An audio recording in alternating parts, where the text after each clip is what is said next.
आज तो साकिब न कुछ आता है न जाता है। कहते साकिब आंखें बंद करके कहते दे वरना तख्ता पलट देंगे, दे वरना तुझे तबाह कर देंगे। एक ऐसे ही आ गया था भिखारी मेरे आला हजरत की चौखट पर। लोग कहते हैं आला हजरत ने शिर्क को बढ़ावा दिया है, आला हजरत ने कुफ्र को बढ़ावा दिया है। नादान, आला हजरत ने अकीदे की हिफाजत की है और किस शान से हिफाजत की है। एक भिखारी मेरे रजा की चौखट पे आया और आके कहने लगा इतने रुपए दो, 5 रुपए दो, वरना तुम्हारी हवेली का तख्ता पलट दूंगा। मेरे इमाम मकान से बाहर निकले, कहते पैसे जितने चाहे उतने ले जा, लेकिन खुदा की हुकूमत में हुक्मरानी में दखल अंदाजी ना कर। ये तेरा जुमला शरीयत के खिलाफ है, जो तू कह रहा है ये गलत है, ये जुमला ना कह। उसे मालूम ना था आज पाला किससे पड़ गया है। आज पाला सिर्फ एक मौलवी से नहीं बल्कि मुस्तफा के दर के कलंदर से पड़ गया था।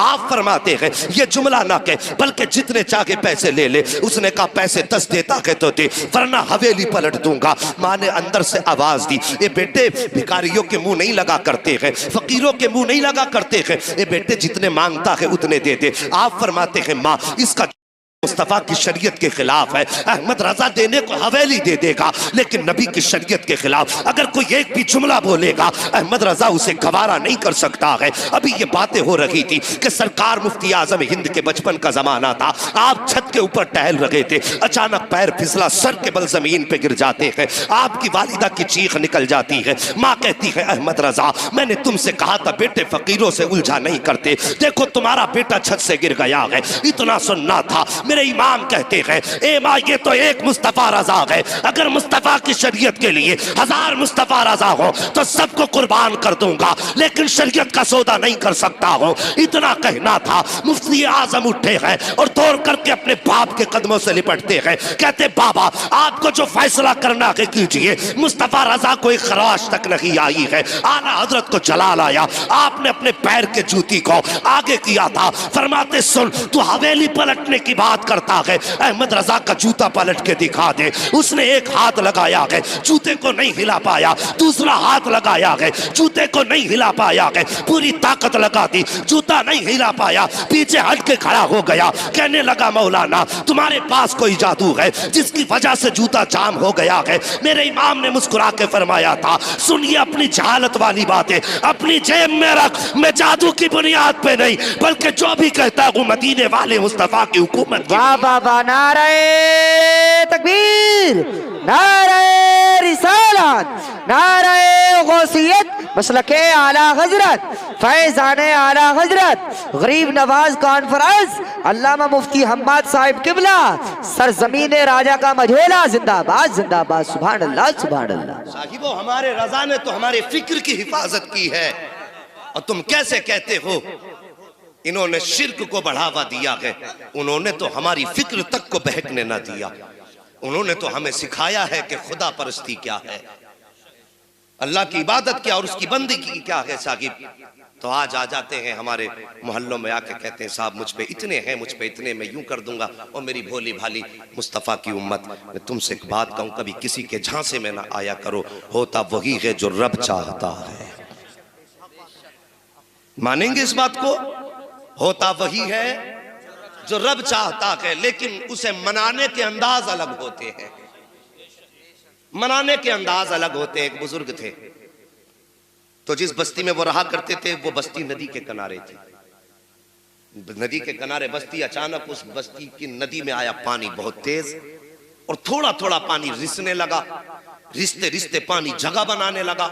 गांव वाले डर गए, दौड़े दौड़े हजरत के पास गए, हजरत दुआ कर दीजिए, अगर पानी कट गया तो गांव बह जाएगा। आपने अपनी लाठी उठाई और वहीं गए जहां पे पानी कट रहा था। और जाने के बाद करना क्या था? कटते हुए पानी पे मिट्टी रखनी थी या हाथ लगा के रोकना था। लेकिन बस दीवानों की नजरों को जहां देख रहा है, दीवाना खुदा जाने कहां देख रहा है। और दीवाने को तहकीर से दीवाना ना कहो, दीवाना भी कुछ सोच के दीवाना बना। हाँ, करना क्या था कि पानी बंद करना था। लेकिन साहिब किया क्या इन्होंने? जाकर के जहां पानी खुल रहा था और रास्ता बनाना शुरू कर दिया। हमारी कौम भी बड़ी अजीब है, एकदम सर पे बैठाती है, एकदम फेंक दिया करती है। न तहकीक की फुर्सत न जानकारी की। कभी ये सोचते नहीं यार देखो इसके पीछे राज क्या है। जैसी पानी कटना शुरू हुआ लोग दौड़े, कहने लगे ये बाबा तो मरवाए बैठा है, इससे बेहतर था इसे बताते ना जा करके, ये तो खुद डुबाने पे लगा हुआ है। गांव वालों ने घर खाली किए, भागना शुरू कर रहे थे। अचानक जब पानी आप खोल रहे थे पानी खुद ब खुद बंद होना शुरू हो जाता है। और जब आप हाथ झाड़ते हुए वापस आए हैं लोग फिर आ गए, कहने लगे हुजूर बताइए तो सही ये पानी कैसे आपने रोक दिया। आप फरमाते हैं मैं गया पानी बंद करने के लिए था। कहा हजरत जी फिर खोला क्यों था जाकर के। कहने लगे सुनो तुम नहीं जानते हो, मैं जाके किनारे पे खड़ा हुआ, मैंने कहा या अल्लाह अगर ये अपनी मर्जी से है तो मालिक इसे बंद कर दे, और ये तेरी मर्जी से चला गए तो फिर मैं भी तो तेरा बंदा हूँ, मैं तेरे काम में हाथ क्यों ना बटाऊं। मैंने खुद तेरा काम आसान करना शुरू किया है। आसान से मतलब ये नहीं माज़अल्लाह के रब के लिए कोई मुश्किल काम हो, का तेरे काम में मैं खुद शरीक हो गया हूँ, का जिसमें तू राजी है उसमें मैं राजी हूँ। जैसे मैंने इतना कहा था आवाज आई थी बंदे अब तू बता क्या चाहता है।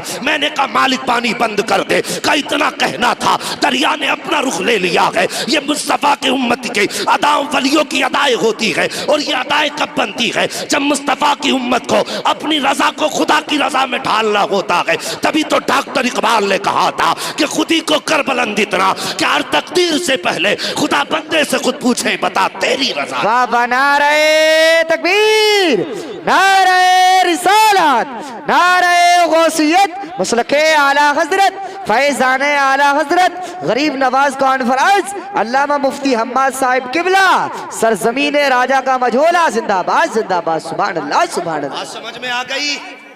और मैं कहता हूं साकिब वो अगर घर पे फकीरी और गरीबी डेरे डाल ले और तेरे घर में अगर फाके होने लगे तो किसी अमीर की चौखट पे हाथ फैलाने मत जाना, किसी जमींदार के आगे कट्टा लेके मत जाना कि मेरे बच्चे भूखे हैं इसे कुछ दाना दे दो। चंद टकों के बदले में किसी की चौखट पे ईमान मत बेचना। अगर गरीबी तुम्हारे दरवाजे पे डेरा डाल लेना तो जाना मस्जिद के दरवाजे पे जाकर के बैठ जाना। तवज्जो है, मस्जिद के दरवाजे पे जाके बैठ जाना और अल्लाह की रजा के लिए जो नमाज पढ़ने आए हैं अपने कपड़े से उनके जूते साफ करना, और ये सोच के करना कि मैं उन लोगों के जूते साफ कर रहा हूं जो मेरे रब की बारगाह में सजदा करने आए हैं। खुदा की कसम मुसीबतें कितनी भी बड़ी हो और ये 40 दिन अमल करके देखना, और फिर अल्लाह की रहमतें अगर तेरे घर पे डेरा ना जमा ले तो फिर आके गरेबान पकड़ ले। हमें तो उससे लेना ही नहीं आया, हमें उससे मांगना ही नहीं आया, हमने उसे राजी करने का कभी सोचा भी नहीं। अल्लाह अकबर, तुम्हारे दरवाजे पर अगर ऐसा कोई ढोंगी आ जाए कि मेरे हिस्से में इतने, मेरे कब्जे में इतने हैं, तो कभी उसके झांसे में मत आना। समझ रहे मेरी बात? उसके झांसे में मत आना। कोई बीमारी होती है डायरेक्ट कहते हैं इसे तो करा दिया है पड़ोसी ने। इन मियाओं ने कौम को आपस में ऐसा लड़ा दिया, भाई को भाई का दुश्मन बना दिया। कहते बहुत बड़ा जादू तुझ पे है, वो बेचारा डर जाता कितना बड़ा जादू है, कराया किसने, कुछ तो बताओगे? कहता कि हाँ कद लंबा है, सेहत अच्छी है, तंदुरुस्तता है और रंग उसका गेहुआ है। एक बात बताओ, मैं अगर ये पहचान किसी को बता के जाऊं तुम्हारे गांव में कितने लोग ऐसे निकलेंगे? सैकड़ों निकलेंगे ना।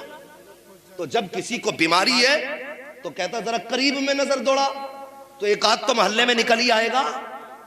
और अक्सर मियां क्या करते हैं, मुझे देख करके मेरे भाई का अंदाजा लगाते हैं। मैं इनके ढोंग बता के जा रहा हूं, मेरी कौम किसी के बहकावे में मत आना।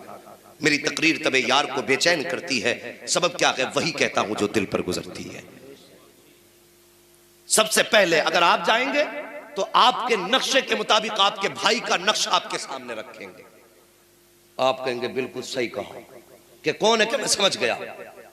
वहां से ये कह के आएंगे और दिल में गुबार पैदा हो चुकेगा कि मुझे जादू कराने वाला मेरा ही भाई निकला, और यहीं से नफरतें पैदा शुरू हो जाती हैं।